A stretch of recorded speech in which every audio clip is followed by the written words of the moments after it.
의학계에서도 투자 시장에서도 아무도 주목하지 않던 질환 영역이 어느 날 갑자기 폭발하듯 핵심 이슈로 부상하는 순간이 있습니다. 그것도 조용히 느리게가 아니라 폭발적 속도로 판도가 바뀌는 경우입니다. 그리고 이 이야기는 바로 그런 순간에서 시작됩니다. 참고로 지금 쇼츠로 시청하고 계신다면 아래 풀버전 링크를 누르시면 전혀 끊김없이 전체 내용을 들으실 수 있습니다. 그리고 오늘 영상 후반부에는 현재 시장 상황을 그대로 반영한 트레이딩 전략이 포함되어 있으니 끝까지 시청해 주시면 큰 도움이 되실 것입니다. 이 극적인 변화의 중심에는 인스메드라는 기업이 있습니다. 이 회사는 비낭성 섬유증 기관지 확장증이라는 사실상 현대 의료 역사 전체를 통틀어 단 한 개의 승인 치료제도 존재하지 않았던 질환을 완전히 재정의하며 세계의 주목을 받게 되었는데, 그 변화의 속도가 너무 빨라 기존에 존재하던 모든 가정과 예측을 무력화시켰습니다. 기관지 확장증은 결코 드문 질환이 아닙니다. 기도가 점차 넓어지고 벽이 약해지고 점액이 쌓이고 감염이 반복되고 결국 폐구조가 서서히 파괴되는 만성 진행성 질환입니다. 그러나 수십 년 동안 병태 생리가 명확히 설명되지 않았기 때문에 의료계는 늘 그랬듯 증상 관리 중심의 접근을 유지해 왔습니다. 증상이 나타나면 항생제를 쓰고 기도 배출 장치를 쓰고 흡입 기관지 확장제를 사용하고 입원과 외래를 반복하는 것이 전부였습니다.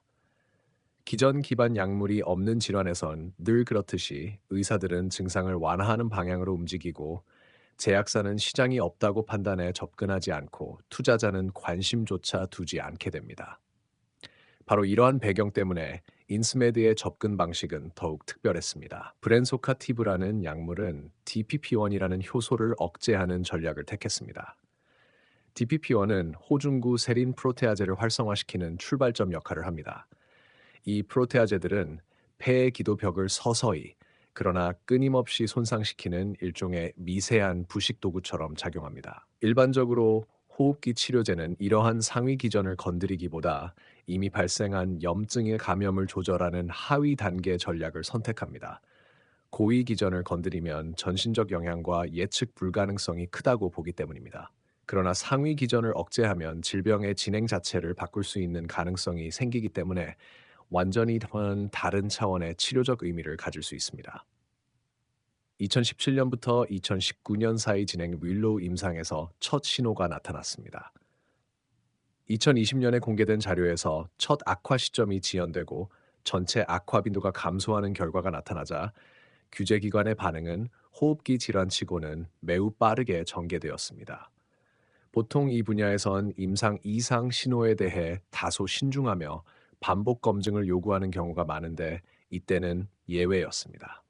미국 식품의약국은 브레이크스루 지정, 유럽 의약품청은 프라임 지정을 부여했습니다. 이 두 지정은 심각하고 치료 대안이 거의 없는 환자군에게 의미 있는 이점을 줄 가능성이 있는 치료제에게만 주어지므로 기관지 확장증처럼 오래 방치되었던 질환에서 이러한 지정이 나온 것은 이례적이었습니다. 이런 이례성은 규제기관이 이 치료 분야의 공백을 심각하게 보고 있음을 암시했습니다. 2021년부터 2024년까지 이어진 글로벌 아스펜 3상은 이러한 평가를 확고히 했습니다. 대부분의 호흡기 질환 후기 임상은 증상 평가나 악화 빈도에 초점을 두지만 아스펜은 고해상도 컴퓨터 단층 촬영을 활용해 구조적 폐 손상을 직접 측정했습니다. 이는 보통 구조를 바꿀 수 있는 치료제가 거의 없기 때문에 사용되지 않는 지표입니다. 그런데 2025년 초 공개된 데이터는 악화 감소뿐 아니라 폐구조 악화 속도를 늦추는 결과까지 보여주었습니다. 이는 단순한 증상 개선이 아니라 질병의 근본적 진행을 늦출 수 있다는 의미로 받아들여졌습니다. 이어서 2025년 승인 과정은 더욱 강력한 변곡점을 만들었습니다. 미국 식품의약국은 2025년 8월 12일에 브렌소카티브를 승인했습니다. 이는 비낭성 섬유증 기관지 확장증에 대한 역사상 첫 치료제 승인이라는 의미였습니다. 이어서 유럽약물위원회는 10월 17일 가속심사 의견을 내놓았고 유럽연합집행위원회는 11월 18일 최종 승인을 발표했습니다. 호흡기 질환에서 가속심사가 나오는 것은 드문 일이며 이 역시 이 치료제가 기존 표준을 대체할 수 있음을 의미했습니다. 그러나 가장 충격적인 일회성은 실제 판매에서 나타났습니다. 보통 첫 출시 분기에는 의사들이 처방에 조심스럽고 보험사는 제한을 걸고 가이드라인도 따라오지 않아 매출이 아주 낮게 시작하는 것이 일반적입니다. 대부분 몇백만 달러 수준에서 시작합니다. 그런데 브렌소카티브는 첫 부분 분기부터 약 2,800만 달러 매출을 올렸습니다. 시장 예측인 약 700만 달러의 4배입니다. 처방한 의사는 1,700명 이상, 치료를 시작한 환자는 2,500명 이상이었습니다. 이는 완전히 억눌려왔던 임상적 수요가 한꺼번에 분출된 것임을 보여줍니다. 동일 분기 동안 아리케이스는 약 1억 1,400만 달러 매출을 기록하며 인스메드의 상업적 역량도 입증했습니다. 분기 총 매출은 약 1억 4,200만 달러로 전년 대비 50% 이상 성장했습니다. 2024년에는 약 3억 6,400만 달러 매출로 전년 대비 약 20% 성장했고, 분석가들은 2025년 약 6억 달러에서 2026년에는 10억 달러를 넘길 것으로 전망했습니다. 첫 승인 후 이렇게 급격히 매출이 증가하는 것은 중형 바이오 기업에선 거의 보기 어려운 구조적 성장 신호입니다. 물론 기술적 측면에서는 경계 요인도 존재했습니다.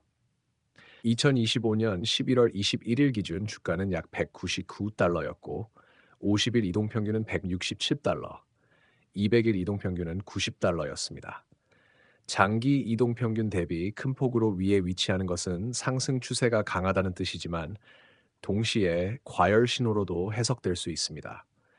상대 강도 지수는 약 60% 과매수 구간 직전이었습니다. 분석가 19명은 모두 매수 의견이었지만 평균 목표가는 약 73달러였습니다. 이는 부정적 시각이 아니라 단순히 시장이 변화를 더 빠르게 반영하고 있다는 의미였습니다. 그럼에도 전체 내러티브는 견고했습니다. 기관지 확장증은 최초로 기전 기반 치료제를 갖게 되었고, 강력한 초기 수요는 시장 규모가 과소평가되어 왔음을 보여주었습니다. 추가 적응증과 TPIP 등도 확장 가능성을 열어주고 있습니다. 이제 트레이딩 전략을 보시면 단기적으로는 185달러에서 190달러 구간이 자연스러운 조정 지점으로 여겨지며, 중기적으로는 160달러에서 170달러 구간이 기관 매수세가 돌아오는 지점으로 관찰됩니다. 장기적으로는 140달러에서 150달러 구간이 200일 추세선과 맞물리며 장기 보유를 고려하는 투자자에게는 매력적인 구간으로 평가됩니다.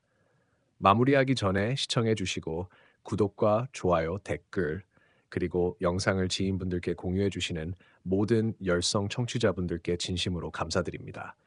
더 나은 콘텐츠로 반드시 보답드리겠습니다. 밸류스터였습니다.